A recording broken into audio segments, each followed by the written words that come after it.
So yan, good morning mga kaumay. So salamat sa Diyos po sa umagang ito. So isang umagang pinagpala sa araw nito mga kaumay. So ayan.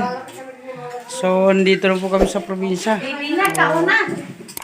Punta tayo ngayon sa Basakan, no? So ito po yung mga kasama ko mga kaumay. Ayan, kakain kami. Umagahan. Ayan mga kaumay. Ayan, masarap ang ulam namin ngayon kasi tulingan yan. Tsaka ayan. Ang ulam namin ako. Paksiw na Si ano. Boss Ruben yan. Po. So yung mga kasama ko ngayon. So ayan mga kamay, update ko kayo mamaya sa ating kabuuan ng video. Kung nandun na tayo sa magharas kami ngayon. So ayan, maraming salamat.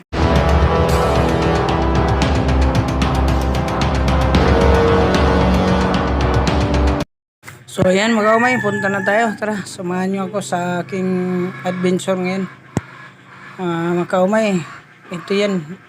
Daanan ng papuntang labasan to. Puntang Kanabay. So ito yung lugar namin mga kamay. Napakaganda po. Ayan. Ayan o, magandang tanawin po mga kamay. So tara, punta na tayo sa palayan. So ayan. Ayan yung daanan papunta. Maganda nga ito ngayon mga kamay. Kasi samantala dati talagang maputik to. Dito pa lang. Mahirapan ka na maglakad papunta doon. Kasi grabing lalim. So ayan mga kamay, yung daanan papunta sa palayan namin. So ayan, makita nyo mamaya, napakalawak po ang aming palayan dito sa probinsya. So ayan, dito na kami mga kamay. Ayan po, ayan mga kasama ko. Ayan sila oh. So ayan, nag-haras. Yan ang tawag sa amin, haras dito kasi. Aywan ko lang sa ibang lugar kung anong tawag yung paggagapas sa Tagalog. Haras kasi dito sa amin. Ayan mga kamay, lawak po nito. So 3 hektarya po itong aming ginagapasan ngayon. So tawag sa amin ito haras. Ang tawag sa amin paglilinis ng daanan ng pagtatanim.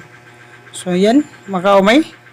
Lawak po yan. So napakalawak po yung palayan dito sa amin. So yung kulang lang dito yung irrigation sa amin. Sa ulan lang amin nasa nito. Yan mga kasamang ko. So yan. So sobrang init oh. Isang kasamahan ko, grabe. Walang damit yan. O yan, o, lawak. So, 3 hektarya po yung lawak nito. Yung ginagapasan namin. Yan. Yan, haras po itawag sa amin yan. Dito po ako, oh. Grabing init. Kasi mga mag-11 o'clock na po sa tanghali. So, yan. Maghaharas tayo, mga kaumay. Ayan. Ganyan talaga buhay sa probinsya mga kaumay. So, tsaga-tsaga lang para makakain tayo, magtanim ng palay. So, maraming proseso bago magtanim. Maglinis muna ng daanan. So, ayan na yan, ninararo na yan. So, pagkatapos yan, magsasabag kung tawag sa amin. Yung seedling po para pang tanim. So ayan, mga sunod na vlog i-update ko kayo kasi para makita nyo kung paano ng pagtanim ng palay. Pero pagdating ng harbisan, napakamura po ang palay dito sa amin. Hanggang 20 lang ang kilo. So ayan mga umay, grabing init, tirik po ang araw ngayon. So malapit na kaming kakain sa tanghalian kasi 11 o'clock na. So grabing init mga umay. So, ganun talaga dito sa probinsya. Oh, ang sarap talaga maligo sa malalim na tubig at malamig. Napakasarap talaga mga kaumay. Grabing init. Wala pang hangin.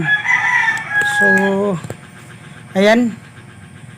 Parang gusto ko na pumunta ng may silungan kami payag, napakaliit po. Mag-ano tayo sa ulo para hindi masyado lumagpas ang init sa ating ulo. So, yan. Sakit sa balikat talaga. Pagagapas. So, yan talaga ang buhay dito sa probinsya. Hindi kagaya sa Maynila. Mabilis ang pera. Pero magastos. Kasi lahat doon bili. Dito, wala. Babayaran mo lang dito makaumay. Yung 40 lang. Pero pagdating sa pagkain, mga fresh po nakakain natin sa probinsya. So mga probinsyano dyan, makarelate kayo yung mga sinasabi ko. So ayan, kahit mainit, tsaga-tsaga lang. O, palang araw, pag makatanim na, so hayay din. Makarbis ng palay. So ayan po, napaka ano talagang araw, grabing init. Tsaga-tsaga lang tayo kasi para ayan oh, grabe, silong muna tayo mga kamay, grabe init. So para kakainan na rin kami. So ayan po, ayan oh, ayan po yung silungan namin, napakalit yung kubo namin. So ayan, malawak po yan doon, hanggang doon yan. So napakalawak po nito. Ayan po yung lugar namin, Makaumay. Oh. Napakagandang view. Iba talaga dito sa probinsya, Makaumay. Napakaganda po. Ayan. Yan ang ano namin. Palawak po itong taniman namin na ito. So mayroon pang tanim yung tatay kong tubo. Matyaga kasi yung tatay ko yan. May tubo pa. Gustong kumain ng tubo, mayroon. Ayan. Malawak po yan. Paikot yan. Hanggang dulo yan. Ayan o. Oh. Ay mga kasamang ko kahit mainit, grabe. Talagang ganito ang buhay sa probinsya. Makaumay. So ayan, kain na. Ay Makaumay, kumakain na yung mga kasamang ko. So dito lang tayo sa labas nag-video kasi hindi tayo makakit kasi napakalit ng kubo namin.